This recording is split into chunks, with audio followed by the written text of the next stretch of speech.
Bonjour et bienvenue dans un nouvel épisode de India and Global Left. Si vous découvrez l'émission, n'oubliez pas d'appuyer sur le bouton d'abonnement. Pensez également à devenir membre YouTube, à nous soutenir sur Patreon ou à faire un petit don via le lien dans la description. Mais au minimum, regardez notre émission, aimez, partagez et commentez. Permettez-moi d'accueillir notre invité de ce soir, le professeur Mohammad Marandi. Le professeur Marandi est un éminent analyste géopolitique iranien, spécialiste de l'Asie de l'Ouest. Il enseigne à la prestigieuse Université de Téhéran. Professeur Marandi, bienvenue à nouveau dans India and Global Left.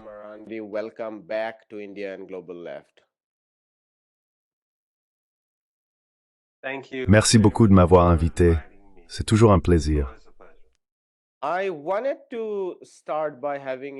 Je voulais commencer par avoir votre avis sur la décision de la Russie et de la Chine de ne pas opposer leur veto au plan soutenu par les États-Unis concernant la Palestine au Conseil de sécurité des Nations Unies. Nous en avons discuté, et il y a au moins deux points de vue à ce sujet. D'un côté, certains affirment que les États-Unis ont exercé des menaces et du chantage, et qu'un veto aurait servi de prétexte pour accélérer davantage le génocide.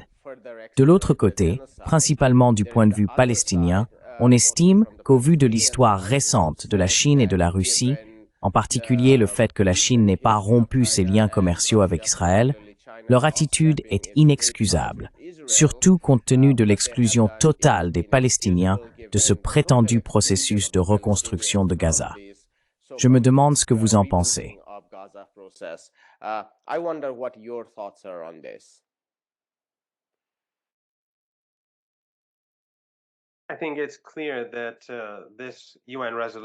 Je pense qu'il est clair que cette résolution de l'ONU était honteuse. Elle va à l'encontre des intérêts non seulement du peuple palestinien, mais aussi des peuples du Sud global. Elle renforce l'idée d'un empire et des privilèges particuliers détenus par les États-Unis et leurs alliés, et elle est totalement dépourvue de décence humaine. Je pense que les Russes et les Chinois auraient dû, sans aucun doute, opposer leur veto à la résolution. L'Algérie aurait dû la rejeter. Mais les principaux coupables sont ces pays musulmans qui se sont rangés du côté du crime de Trump, qui ont participé à la réunion en Égypte, à Sharm el-Sheikh, et qui ont en somme donné leur feu vert à cette résolution désastreuse de l'ONU, laquelle n'a vraiment aucune légitimité morale.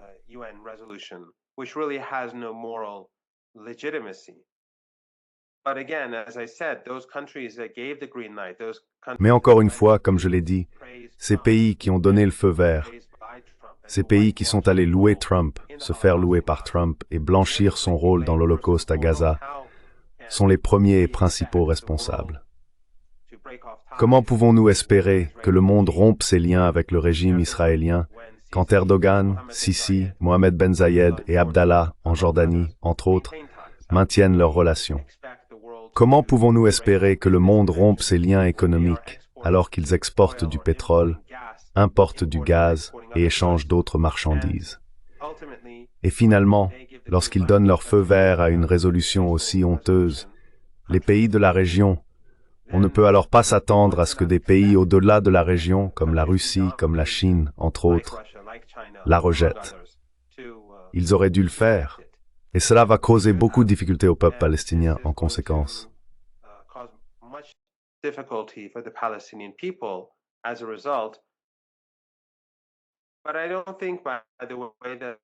Mais je ne pense pas d'ailleurs que le peuple palestinien permettra la mise en œuvre de la résolution.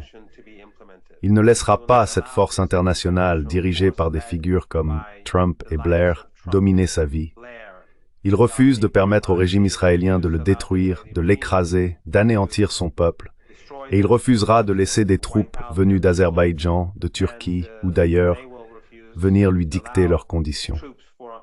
De toute évidence, ces troupes ne vont pas se tenir là pour protéger le peuple palestinien contre le régime israélien.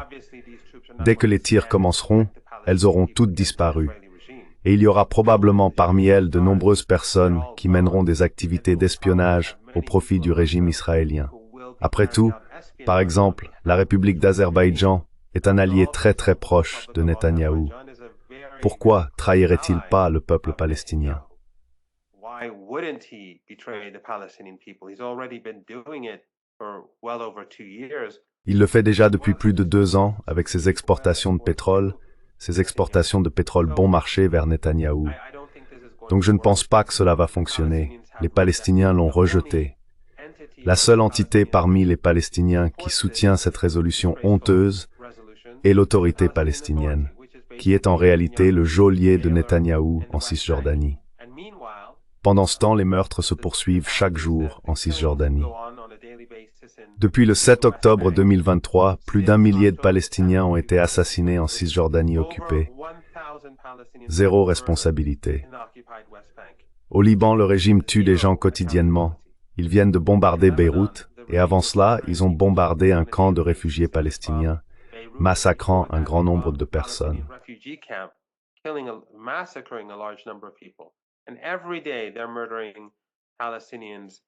Et chaque jour, ils assassinent des Palestiniens à Gaza, y compris hier. Probablement, je n'ai pas encore vérifié les nouvelles. Aujourd'hui, ils tueront encore des Palestiniens. Mais les médias occidentaux se sont détournés. Ils ont toujours essayé de minimiser ce qui se passe en Palestine, à Gaza en particulier, et au Liban. Mais maintenant, ils prétendent qu'il y a un cessez-le-feu qui n'existe pas. Alors les tueries continuent. Les États-Unis essaient de prendre le contrôle de Gaza au profit du régime israélien.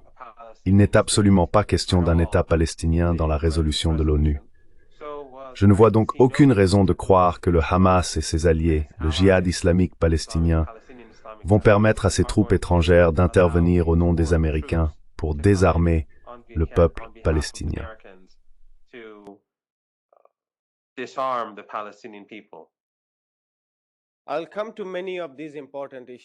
Je reviendrai sur bon nombre des questions importantes que vous avez soulevées. Mais si je pouvais poser une dernière question de suivi sur ce segment. Certains analystes affirment que la Chine et la Russie ont abordé la question comme un problème régional, ce qui signifiait que le monde arabe avait une influence et un poids considérable à ce sujet. Alors que bien sûr, les Palestiniens sont fragmentés et divisés, et ainsi de suite. Si tant est qu'on puisse dire « divisés », certains analystes contestent ce mot, compte tenu du degré de propagande autour de cette question. Mais étant donné la faiblesse, disons, de la direction palestinienne, le reste du monde arabe a eu davantage son mot à dire.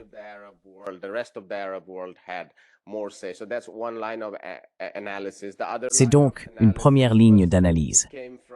L'autre vient du professeur Rachid Khalidi, que nous avons reçu, un historien éminent de la Palestine moderne. Il a expliqué qu'en fin de compte, dans la réalité politique, la Chine et la Russie n'ont pas d'intérêt majeur en Palestine. La Russie possède quelques bases, peut-être une, en Méditerranée. La Chine en a une en Afrique de l'Est. Mais le véritable coupable, le véritable empire, c'est l'empire américain. Et même si la position morale peut se comprendre, il est très difficile d'attendre quelque chose d'une telle ampleur de la part de la Chine et de la Russie. Je me demande quelle est votre intuition ou votre opinion sur les raisons pour lesquelles ils ont finalement choisi de ne pas opposer leur veto.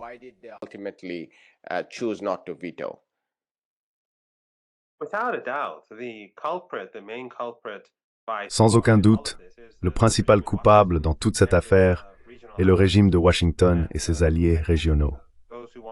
Je pense que ceux qui veulent se concentrer sur la Chine et la Russie détournent l'attention de leur propre gouvernement. Les habitants de notre région, vivant dans l'un des États dont les dirigeants ont participé à Sharm el-Sheikh, ne peuvent pas détourner l'attention du fait que ce sont leurs gouvernements qui ont blanchi Trump en Égypte. Ou du moins essayer de le faire, afin d'obtenir un avantage des États-Unis en trahissant la cause palestinienne. Ils n'ont aucun argument valable. Ainsi, bien que je pense que ceux qui se concentrent sur la Russie et la Chine n'est pas un argument très solide, le véritable problème se situe ailleurs.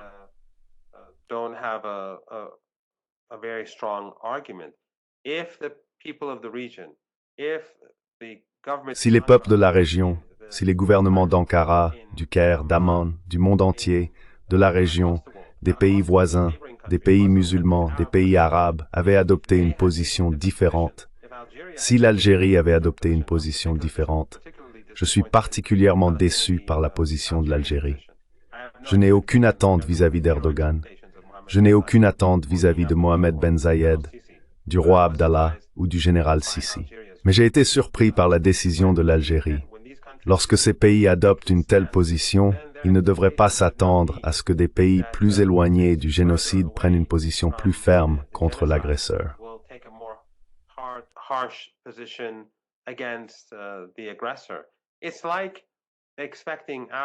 C'est comme s'attendre à ce que les pays africains, latino-américains et asiatiques rompent leurs liens diplomatiques et économiques avec le régime israélien, ce qu'ils devraient tous faire.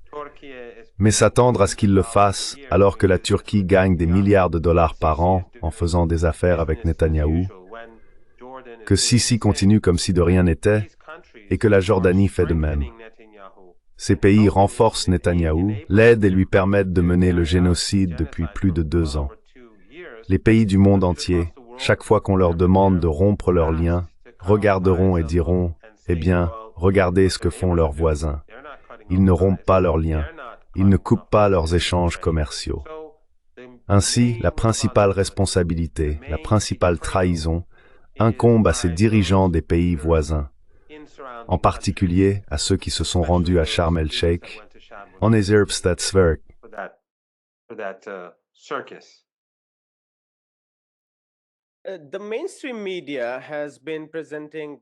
Les médias grand public ont présenté tout ce processus, le plan Trump si l'on veut, comme un moment très important dans l'histoire du mouvement palestinien, tout en occultant complètement, voire en excluant, le fait que les Palestiniens eux-mêmes en sont entièrement écartés, si tant est qu'on puisse même parler de processus. Et cela me rappelle Oslo. Je veux dire d'une certaine manière, il y avait déjà des divisions à l'époque d'Oslo. Au moins, la direction de l'OLP est coupée du terrain et n'abste de promobste organisation à laquelle elle faisait face.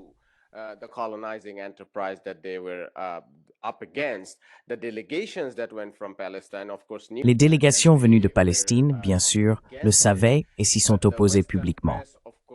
Mais la presse occidentale, comme d'habitude, a omis tout cela et a présenté Oslo comme une soi-disant opportunité, ou si les Palestiniens disaient non, la faute leur reviendrait. Dans ce cas, les Palestiniens sont complètement exclus et les médias n'en ont absolument pas parlé. Au contraire, ils présentent tout cela comme un grand projet. Pourriez-vous parler des omissions des médias dominants et de la manière dont ils ont ignoré le fait que les Palestiniens ont été entièrement écartés de ce processus?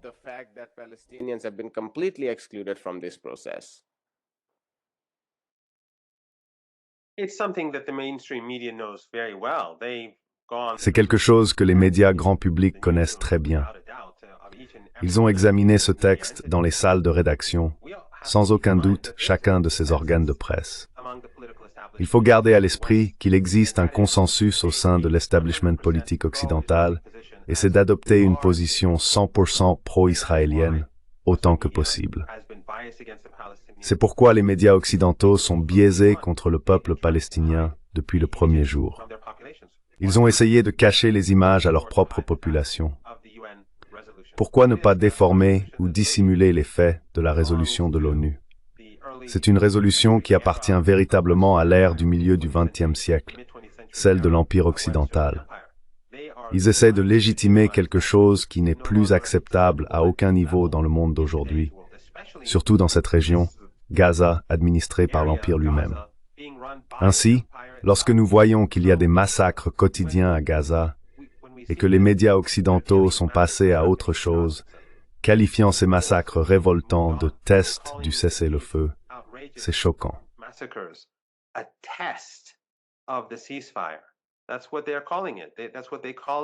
C'est comme ça qu'ils l'appellent. C'est ainsi qu'on l'appelle dans les médias occidentaux. Chaque fois que le régime israélien commet un massacre, ils disent que c'est un nouveau test pour le cessez-le-feu. Donc quand ce genre de mentalité existe, où le massacre constant de personnes n'est qu'un test, il ne faut rien attendre de ce qui vient de l'Occident. Il ne faut avoir aucune attente. En réalité, tout ce qui provient des médias occidentaux est une déformation. C'est écrit pour servir le régime israélien, à moins que la situation ne devienne si grave qu'il ne puisse plus dissimuler cette réalité.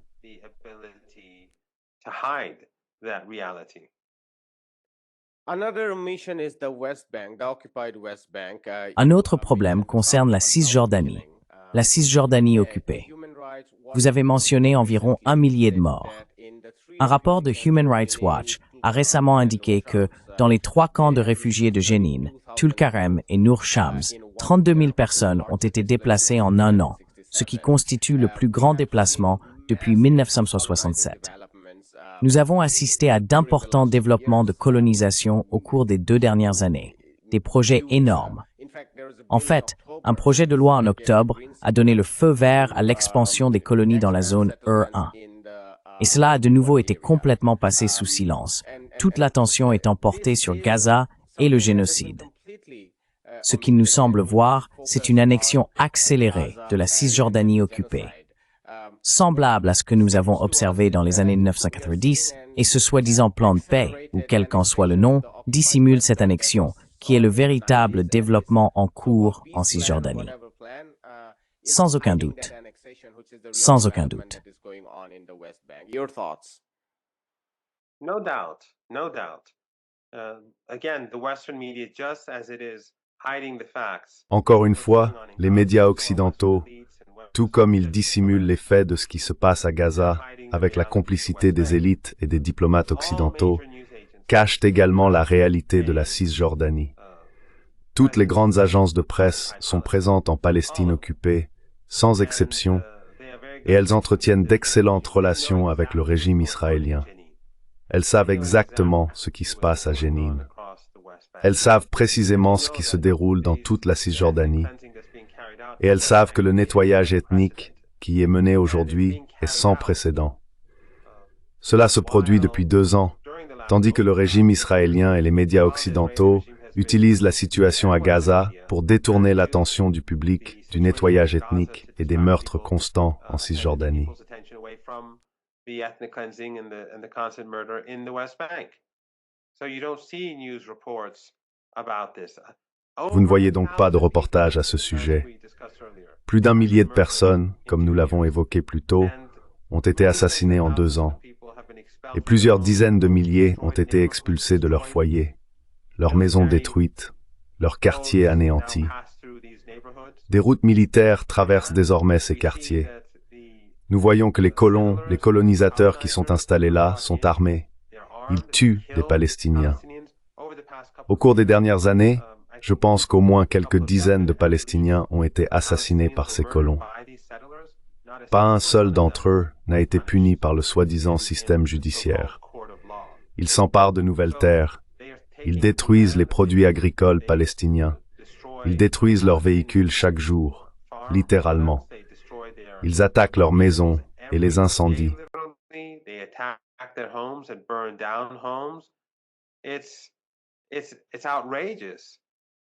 C'est scandaleux ce qu'ils sont autorisés à faire en Cisjordanie, et l'armée israélienne facilite cela. Elle détourne le regard et les laisse faire. Ils ne commettent pas eux-mêmes les meurtres, car la grande majorité des personnes qui ont été tuées, bien plus d'1 millier, l'ont été par l'armée. Donc l'armée tue des gens, les colons tuent des gens, et ils collaborent pour détruire leur vie. Officiellement, ils démolissent aussi des quartiers et des maisons, détruisant la vie du peuple palestinien. Mais on n'en entend pas parler. Et si l'on entend quelque chose, c'est à propos de Gaza. On ne parle pas de la Cisjordanie. Pourquoi?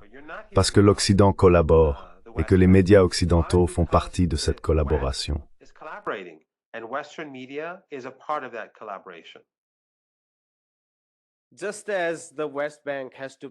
Tout comme la Cisjordanie doit être envisagée dans le contexte de ce qui se passe à Gaza, je pense qu'il est également essentiel, même si ce n'est pas exactement la même chose, d'inclure le Liban dans cette analyse, car nous y avons observé des évolutions très similaires. Depuis le cessez-le-feu de novembre dernier, il y a eu des violations presque quotidiennes. Avant le cessez-le-feu lui-même, plus de 4000 personnes, pour la plupart des civils, ont été tuées mutilés ou brûlés par les forces d'occupation israéliennes. Celles-ci n'ont cessé de décapiter et d'assassiner la direction du Hezbollah sur place.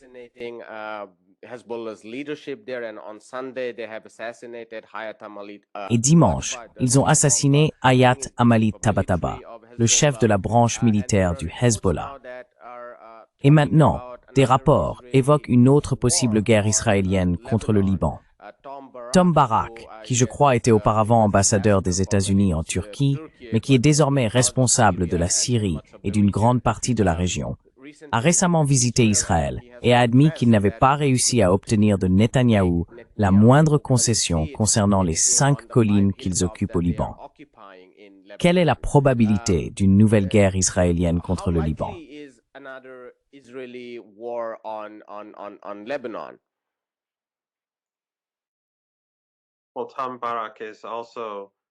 Eh bien, Tom Barak figure aussi dans les dossiers Epstein, et Epstein lui a demandé d'envoyer une photo de lui et d'un enfant pour le faire sourire.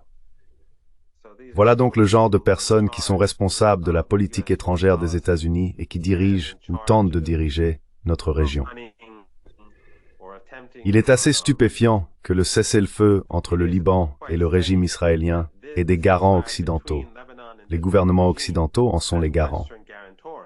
Mais le régime israélien refuse de quitter le territoire qu'il occupe en violation du cessez-le-feu. Et chaque jour sans exception, il mène des attaques contre le Liban. Il bombarde les ingénieurs qui reconstruisent des maisons parce qu'ils veulent procéder à un nettoyage ethnique du Sud. Il bombarde les machines utilisées pour reconstruire les maisons et les routes dans le Sud.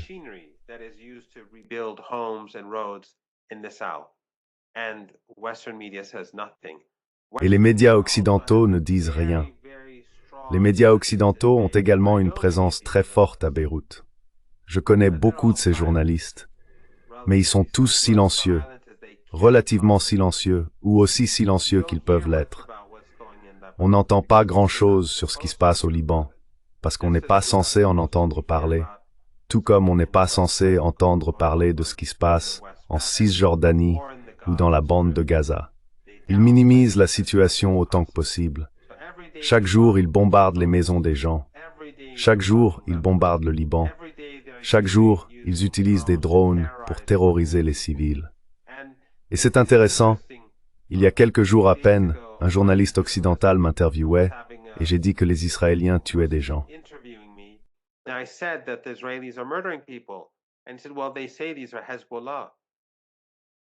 Et il a dit, eh bien, ils disent que ce sont des membres du Hezbollah. Et j'ai répondu, c'est un cessez-le-feu.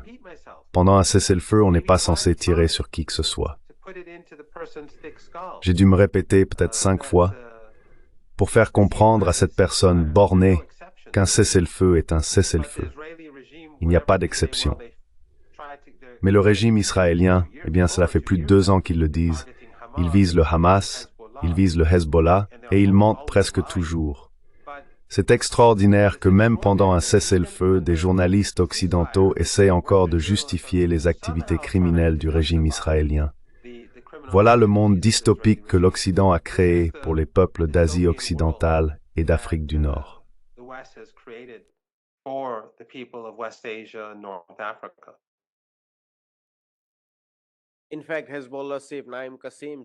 En fait, le chef du Hezbollah, Naïm Kassim, a déclaré que depuis le cessez-le-feu du 27 novembre, ils n'ont attaqué aucune partie du nord d'Israël, tandis qu'Israël a continué à frapper le sud du Liban. Je ne suis pas sûr que le journaliste qui vous a interviewé lise réellement quoi que ce soit, ou s'il se contente de répéter un texte qu'on lui a remis. Vous êtes peut-être mieux placé pour commenter cela, compte tenu de votre expérience avec les analystes des médias grand public.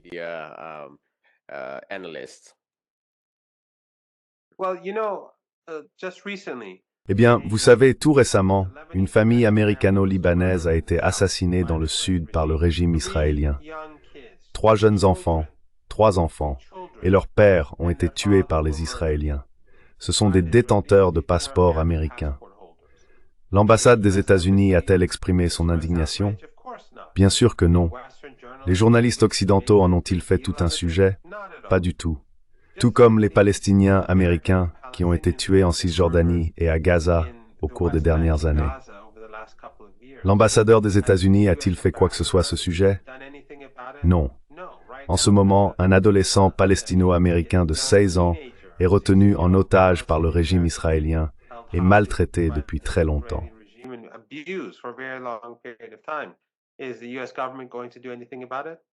Le gouvernement américain va-t-il faire quelque chose à ce sujet? Certainement pas. Il ne se soucie pas des Américains. Il ne se soucie pas des citoyens américains quand il s'agit d'Israël d'un côté et de citoyens américains de l'autre. Les citoyens américains ne comptent pour rien. Ils ne sont rien pour le gouvernement américain et ils ne sont rien pour les médias occidentaux. C'est quelque chose que nous avons constaté, que nous observons depuis plus de 2 ans. Ce n'est pas de la spéculation. Ce ne sont pas des accusations. Quand on voit 3 petits-enfants assassinés, tous américains, on s'attendrait à ce que si le gouvernement américain est indifférent, ce qu'il est, les médias occidentaux expriment leur indignation. Mais ils ne l'ont pas fait.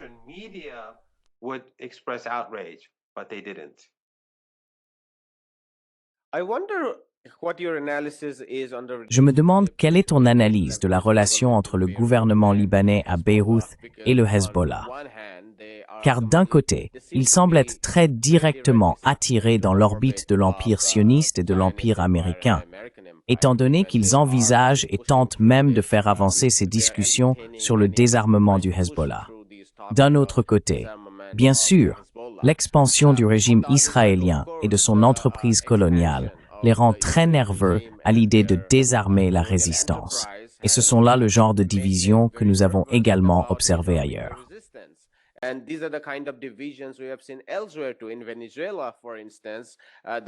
Au Venezuela, par exemple, l'opposition d'un côté souhaiterait que Maduro parte. D'un autre côté, la menace militaire directe que les États-Unis exercent provoque une forte division au sein de l'opposition, et la plupart de ceux qui se trouvent au Venezuela résistent à une intervention militaire américaine. Certains groupes sont même passés du côté de Maduro et participent à la mobilisation de résistance sur place. Je me demande ce que vous pensez du gouvernement libanais à Beyrouth.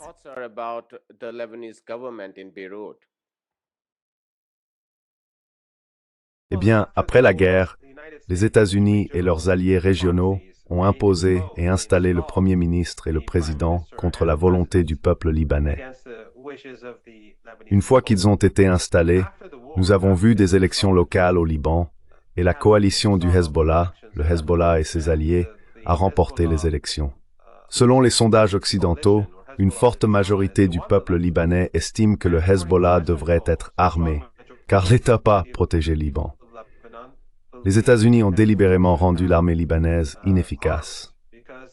Ils veulent seulement que l'armée libanaise soit capable de tuer des Libanais.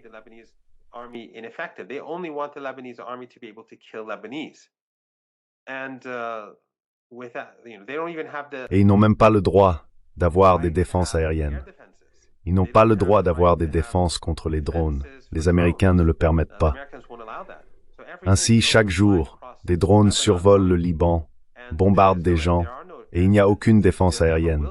Il n'y en aura jamais, parce que les Américains veulent que le Liban reste faible et vulnérable face au régime israélien, toujours, afin de pouvoir ensuite mener de nouvelles vagues d'attaques, prendre de nouveaux territoires et s'en tirer impunément.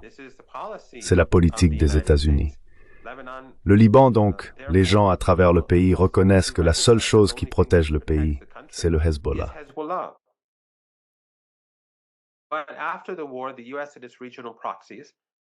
Mais après la guerre, les États-Unis et leurs mandataires régionaux, qui ont toujours été de mèche avec le régime israélien, comme on l'a vu en Syrie et ailleurs, que ce soit la Turquie, la Jordanie, l'Égypte ou les Émirats, mais dans ce cas particulier l'Arabie saoudite, eux, avec les Américains, faisaient de gros efforts pour désarmer le Hezbollah et renforcer la position de ces 2 mandataires, le Premier ministre et l'actuel président. Et le Premier ministre est simplement un vieux Brown Sahib traditionnel. Il est lié à l'Occident. Il est ce que Malcolm X aurait appelé l'esclave de maison. Ce sont des gens sans dignité ni honneur. et ils sont soumis à ce que l'Empire leur ordonne de faire.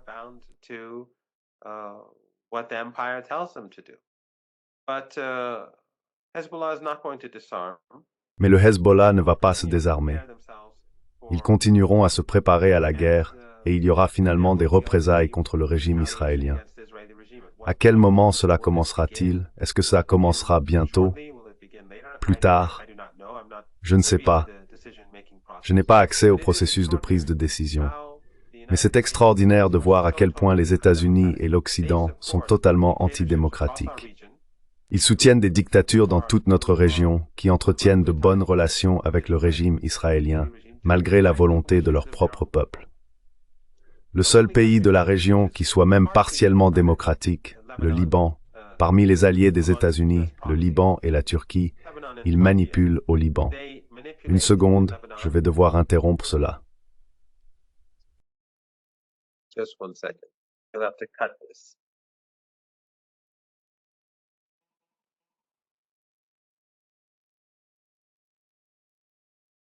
They manipulate in Lebanon. Is it good now? Ils manipulent au Liban. C'est bon maintenant. Okay. Oui. Vous m'entendez?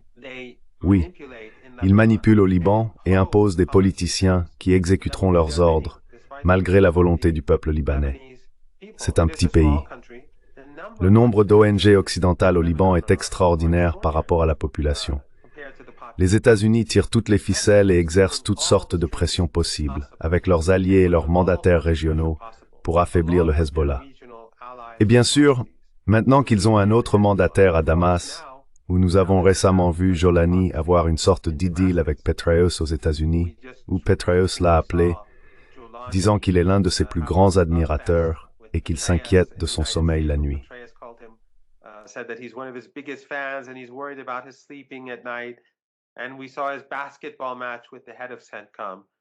Et nous avons vu son match de basket avec le chef du CENTCOM. Je veux dire, quiconque a les yeux ouverts connaît la vérité sur la Syrie maintenant. Comment ils massacrent leur propre peuple, mais n'osent pas toucher aux Israéliens qui occupent de plus en plus leur pays. Ceux qui étaient derrière cette sale guerre pendant tant d'années, alimentés par la propagande du Qatar, de la Turquie et de ces médias wahhabites et salafistes issus de dictatures riches en pétrole et en gaz, ou financés par elles, ceux qui sont sur leur liste de paie, ils savent tous qu'ils ont fait à la Syrie. Ils savent tous qu'ils exécutaient un agenda de la CIA. Ils étaient de mèche avec la CIA. Qu'ils l'admettent ou non, c'est devenu clair comme le jour.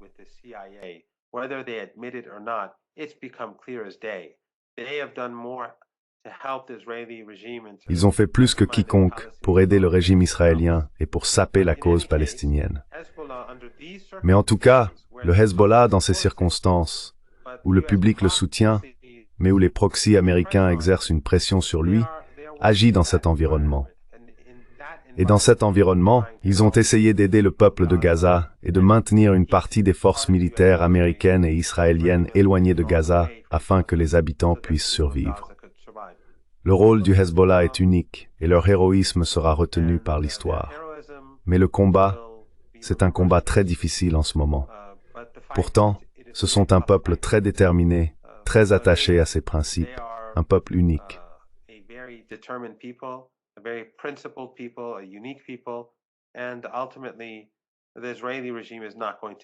Et en fin de compte, le régime israélien ne pourra pas se débarrasser de la résistance dans le nord.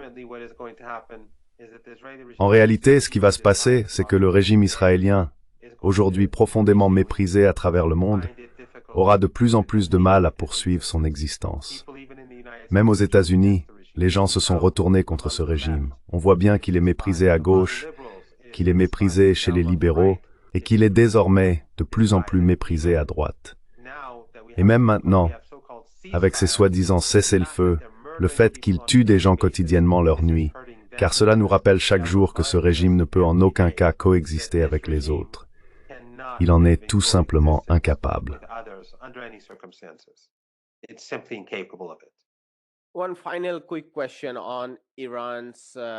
Une dernière question rapide sur la capacité de l'Iran à soutenir le Hezbollah. Nous avons vu le commandant du CGRI condamné l'assassinat de Hayat Amali Tabatabai.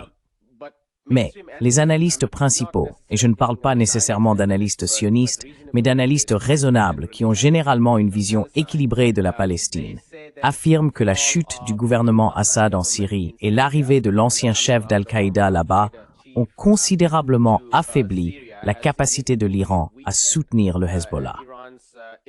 Je ne veux pas donner à nos téléspectateurs l'impression que la résistance au Liban n'existe que grâce à l'Iran, car il y a de la propagande à ce sujet, et la résistance peut survivre par elle-même. Mais je pense aussi que ce soutien est essentiel.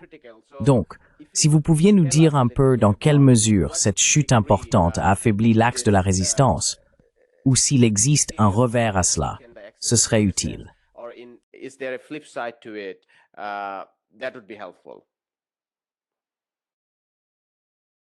Well, one of the things that has happened is that everyone has been exposed. Eh bien, l'une des choses qui se sont produites, c'est que tout le monde a été démasqué. Ceux qui prétendaient soutenir la cause palestinienne, mais qui n'ont rien fait pour la Palestine, et tout pour saper la Syrie au profit du Mossad et de la CIA, ils ont été exposés. Et les gens ordinaires, ceux qui veulent ouvrir les yeux sur la réalité, voient maintenant cette réalité. Ils voient que le Hezbollah, depuis le tout début, avait raison dans sa politique envers la Syrie, en s'opposant au complot de la CIA visant à affaiblir l'État syrien. Je pense que c'est important, car cela a contribué à affaiblir les outils dont dispose l'Empire occidental, que ce soit à travers Al Jazeera, Al Arabiya, les médias turcs contrôlés par le régime d'Erdogan, ou d'autres organes financés par le pétrole et le gaz.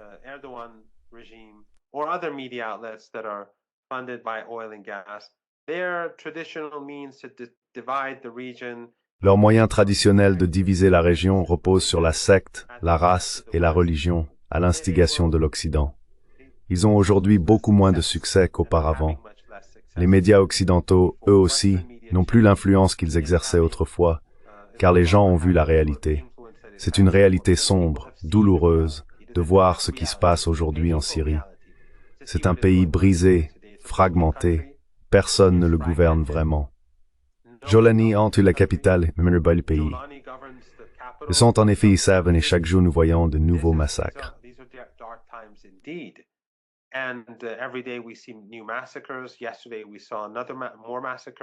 Hier, nous avons assisté à de nouveaux massacres perpétrés contre le peuple syrien, tandis que le régime ne fait rien contre le régime israélien. En réalité, il fait tout son possible pour s'accommoder du régime israélien.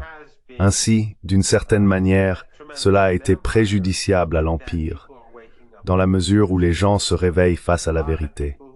Beaucoup de personnes qui ont été trompées par ces récits pendant une décennie et demie voient désormais la réalité. Et cela se ressent dans le changement d'humeur à travers la région et dans le monde entier à propos de ce qui se passe en Syrie, à l'exception des plus aveugles et des plus sectaires, dont les priorités restent le sectarisme avant tout. Tous les autres se sont plus ou moins réveillés à la réalité.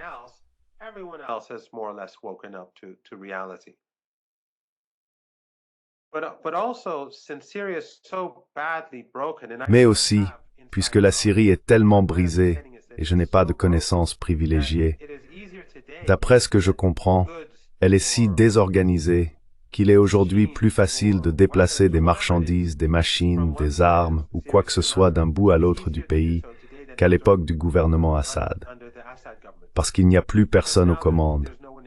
Des gangsters et des bandes contrôlent les villes et les villages. Le crime organisé dirige en quelque sorte les gouvernements dans différentes zones. Ainsi, avec très peu d'argent, on peut littéralement faire passer n'importe quoi à travers la Syrie. Apparemment, il est désormais moins cher et plus simple d'y faire transiter des marchandises qu'à l'époque du gouvernement Assad, malgré toutes les difficultés. Dans les zones contrôlées par le gouvernement, il y avait autrefois un certain ordre.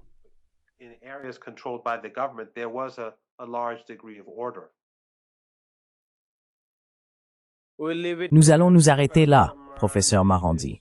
Comme toujours, c'était une conversation très enrichissante. Merci beaucoup. Merci beaucoup. Ce fut un honneur. Bonjour, Je m'appelle Ayushman. Avec Mudyar Jyotishman, nous avons lancé cette plateforme. Au cours des 2 dernières années, nous avons essayé de créer du contenu pour les forces de gauche et progressistes. Jusqu'à présent, nous avons interviewé des économistes, des historiens, des commentateurs politiques et des militants. Si vous avez apprécié notre contenu et souhaitez que nous construisions une archive pour la gauche, j'ai 2 demandes à vous faire. Veuillez envisager de faire un don à cette cause.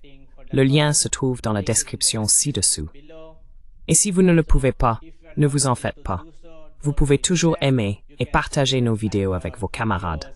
Enfin, n'oubliez pas d'appuyer sur le bouton d'abonnement. Don't forget to hit the subscribe button.